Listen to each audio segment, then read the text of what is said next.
Library Krishna, the Supreme Personality of Godhead Chapter 75. Why Duryodhana felt insulted at the end of the Rājasūya sacrifice. King Yudhishthira was known as Ajatasatru, or a person who had no enemy. Therefore, when all the men, demigods, kings, sages and saints saw the successful termination of the Rājasūya yajna performed by King Yudhishthira, they were very happy.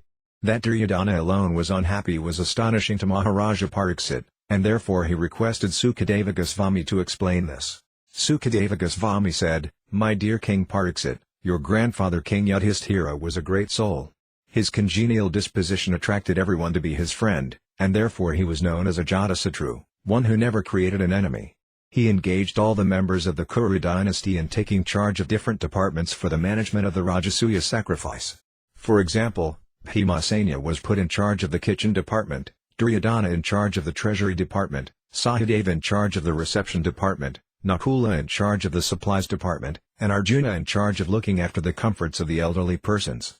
The most astonishing feature was that Krishna, the Supreme Personality of Godhead, took charge of washing the feet of all the incoming guests. The queen, the goddess of fortune Draupadi, was in charge of administering the distribution of food, and because Kṛṣṇa was famous for giving charity, he was put in charge of the charity department. In this way Satyaki, Vikarna, Hardikya, Vidura, Santaradana, and Bharisrava, the son of Balika, were all engaged in different departments for managing the affairs of the Rājasūya sacrifice. They were also bound in loving affection for King Yudhishthira that they simply wanted to please him. After Sisupala died by the mercy of Lord Krishna and merged into the spiritual existence, and after the end of the Rājasūya yajna, when all the friends, guests and well-wishers had been fully honored and rewarded, King Yudhishthira went to bathe in the Ganges. The city of Hastinapura stands today on the bank of the Yamuna, and the statement of Śrīmad-Bhāgavatam that King Yudhishthira went to bathe in the Ganges indicates, therefore, that during the time of the Pandavas the river Yamuna was also known as the Ganges. While the king was taking the Avabrtha bath, different musical instruments vibrated, such as mridangas, conch shells, panava drums, kettle drums and bugles, and the ankle bells of the dancing girls jingled. Many groups of professional singers sang as veenas, flutes, gongs and cymbals were played, and thus a tumultuous sound vibrated in the sky. The princely guests from many kingdoms, like Srajaya, Cambodia, Kuru, Kekaya, and Kosala, were present with their different flags and gorgeously decorated elephants, chariots, horses and soldiers. All of them passed in a procession, with King Yudhishthira in the forefront. The executive members who had performed the sacrifice, the priests, religious ministers and brahmanas, all loudly chanted the Vedic hymns. The demigods and the inhabitants of Pitraloka and Gandharvaloka, as well as many sages, showered flowers from the sky.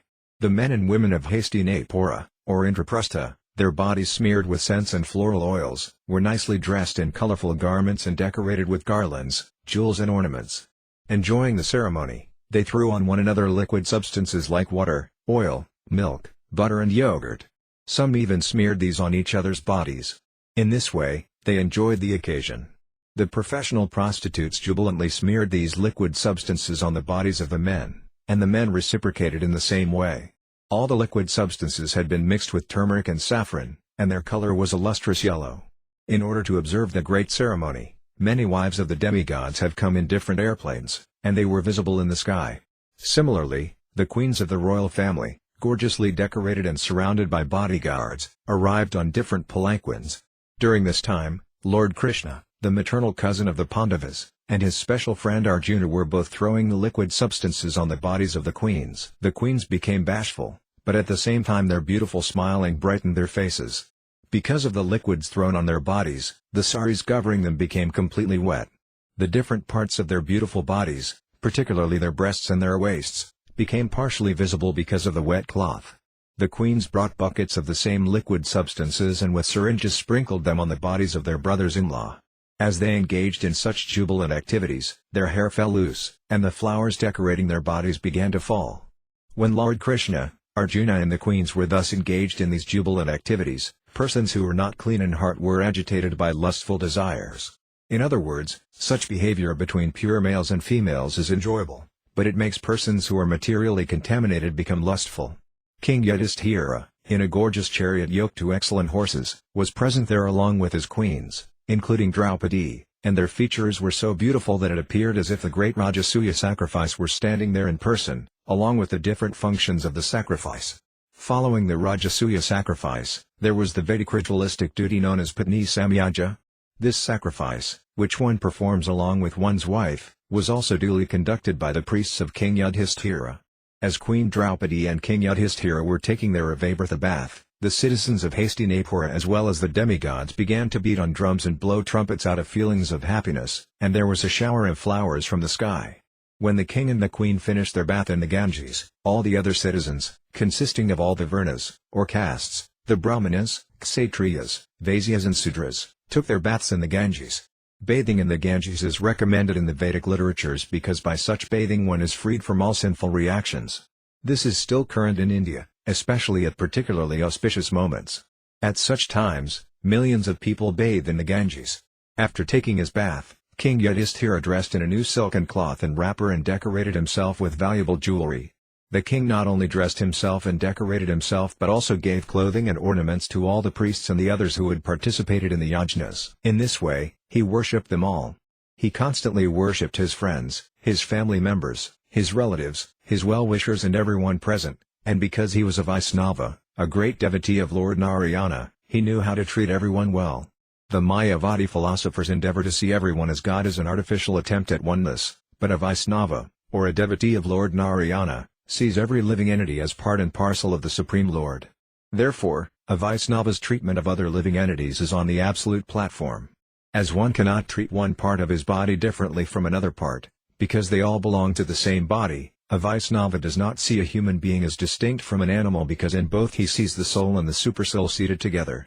When everyone was refreshed after bathing and was dressed in silken clothing with jeweled earrings, flower garlands, turbans, long wrappers and pearl necklaces, they looked, all together, like the demigods from heaven. This was especially true of the women, who were very nicely dressed. Each wore a golden belt around the waist. They were all smiling, with spots of tilaka and curling hair scattered here and there. This combination was very attractive.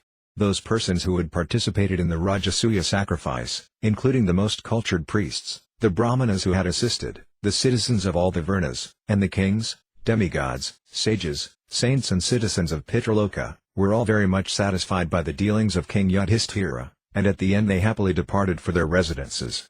While returning to their homes, they talked of the dealings of King Yudhisthira, and even after continuous talk of his greatness they were not satiated, just as one may drink nectar over and over again and never be satisfied.